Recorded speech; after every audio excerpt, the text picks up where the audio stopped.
Early last month, 56 diners at Detroit's Red Dunn Kitchen helped locate Derby Channing, a 34-year-old automation expert believed to have been abducted by ghosts.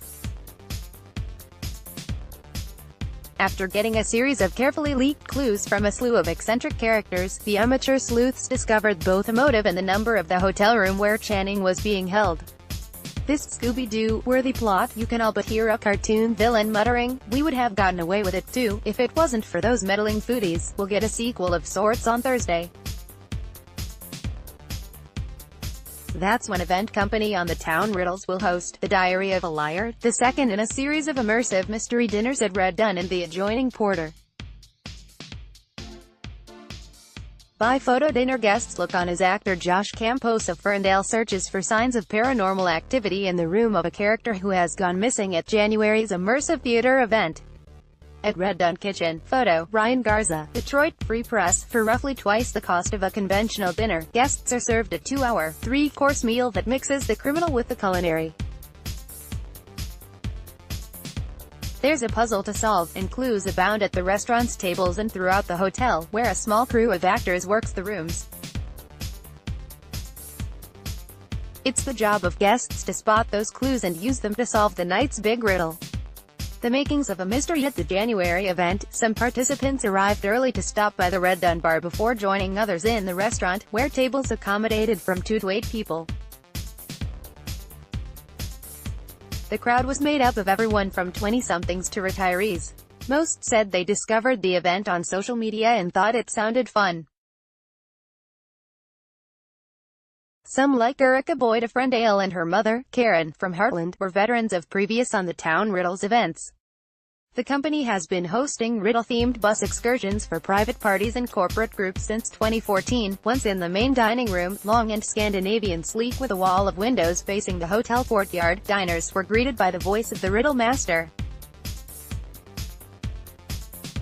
He explained the night's mystery over a slideshow history of the nearby Michigan Central train station and spicy corn chowder or salad. The rest of the menu include wine-braised short ribs with a peppercorn crust, honey polenta and Brussels sprouts. Dessert was a flourless chocolate cake with berries and cinnamon ice cream. By photo, Ella Harris of Detroit reads over a poem on a wall while looking for clues. Photo, Ryan Garza, Detroit Free Press. The story setting up the evening went something like this. Derby Channing, a Silicon Valley automation professional, hasn't shown up for his new job in Corktown. Some believe that Channing is being held by stalled spirits at the train station who are desperate to get the trains running again so they can make their way home. Law enforcement, however, isn't buying any of that and is convinced that earthly forces are at play. During the dinner, 7 actors appeared in character. They included the nervous FBI agent Frank Shivers, Brent Brozak, and a pair of gizmo-wielding Ghostbusters, Josh Campos and John Yar. Afterward, all the characters turned up in various parts of the hotel, where they dangled important clues and more than a couple of red herrings. In a room on the far side of the bar, police detective Frank Gallows, Ray Rogers, shared a bulletin board full of notes relating to the case as hard facts. The image of a tormented spirit, projected on a hallway wall, helped prepare guests for the paranormal activity going on in an open hotel room. Many participants said the opportunity to explore the hotel was their favorite part of the event. By photo, John Downey, left, of Pleasant Ridge laughs while listening to Royal Oak actor Brent Brozak go back and forth with fellow dinner guest Stephen Timblin, right, of Ferndale. Timblin was eventually named the evening's winners. Photo, Ryan Garza, Detroit Free Press. Your enjoyment depends on what you bring to it, said Jennifer Morris of Dearborn Heights, who attended the dinner event with a friend. If you're willing to get in there and ask questions, interact with the performers, follow through on the clues, then you're going to have a much better time. While participants collected details, organizers were back in the dining room, awaiting their guests' answers to the mystery to see who would go home with the first prize, a night's stay in the hotel, or the second, a show at St. Andrews Hall, a company built on riddles in the town. Riddles began providing theme bus excursions in 2014, typically in tandem with Southeast Michigan bars and restaurants. The company was launched by Chris Castor, 42, a Berkeley native who managed comedy clubs in San Francisco before moving back to Michigan in 2010. He had been putting on shows since age 12, when he, his dad and uncle opened the Haunted Barn in Britain. By photo on the town, Riddle's owner and creative director Chris Castor speaks to guests during January's immersive theater event at Red Dunn Kitchen. Photo, Ryan Garza, Detroit Free Press. Castor runs the company with a small team, including his mother, Brenda Castor, from his Ferndale home and an office in Detroit's Campus Martius. Last year alone, on the town, Riddle staged 154 bus excursions for groups ranging from corporate team-building outings to bachelorette parties. The Red Dunn events are designed to let individuals get in on the fun groups have been enjoying for several years. We develop the stories depending on the needs of the client, but also current events happening in the news, says Castor, who is not an actor but does provide the recorded voice of the Riddle Master.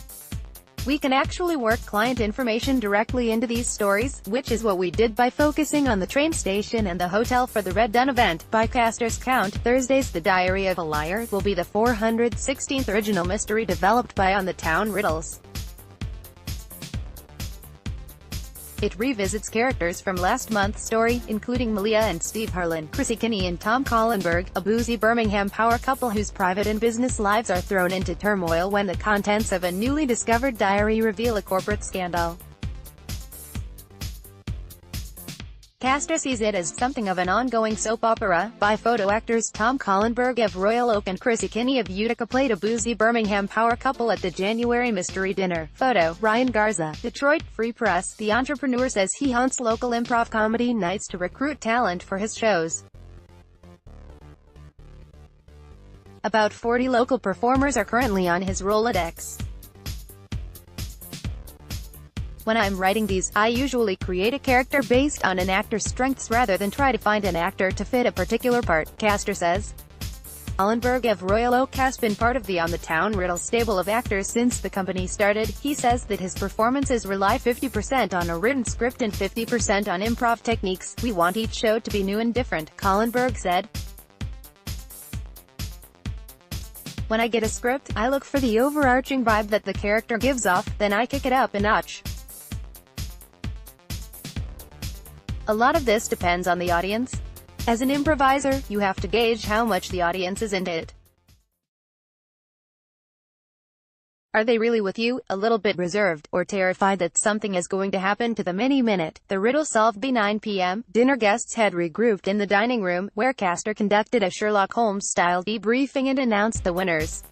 Figuring prominently in the mystery was the phrase, "Burrows in the Upside Down," which was a reference to the antique Burroughs Corp. Adding machines on display in the common area off the hotel lobby. You had to look closely at the keys. And did guests take note of the table settings? Carefully placed items helped spell out the number of that mystery room, or at least something close to it. By photo, wine braised beef short ribs with a peppercorn crust, honey polenta and Brussels sprouts were on the menu at the January dinner event. Photo, Ryan Garza, Detroit Free Press. Ultimately, it wasn't the power-hungry Harlans or crooked cops or even those wacky spirit hunters who were the evening's villains. Ghosts, it turns out, really were responsible for locking Derby Channing in room 366 of the old hotel. The answers, of course, were right in front of you, if only you knew how to decipher them. Elementary. Of the 56 people who attended, no one solved the riddle completely. Stephen Timblin of Ferndale was one of those who came closest. He was also first to hand in his answer, which gave him the edge of an extra point. Don't think you're too cool to engage, he advised future players. Ask the actors a lot of questions. There are things that they can't tell you, but pry them for what they can, and his biggest takeaway, most of all, be quick about it. Hand in your answers before, not after, you head to the bar. More. DSO's Sphinx competition attracts best, brightest string musicians. More. River Bistro celebrates Black History Month with series of dinners. Diary of a Liar immersive mystery dinner presented by On the Town Riddles. The menu includes pan-seared chicken breast with honey-roasted parsnips, vegetarian option available, 7 p.m. to Red Dunn Kitchen Trumbull. Limited number of tickets still available. Another immersive theater event is being planned for April 4th. Read or share this story. https://www.freep.com/story/entertainment/dining/2019/02/Dunn Kitchen-corktown-immersive-theater-mystery-events/27373970002/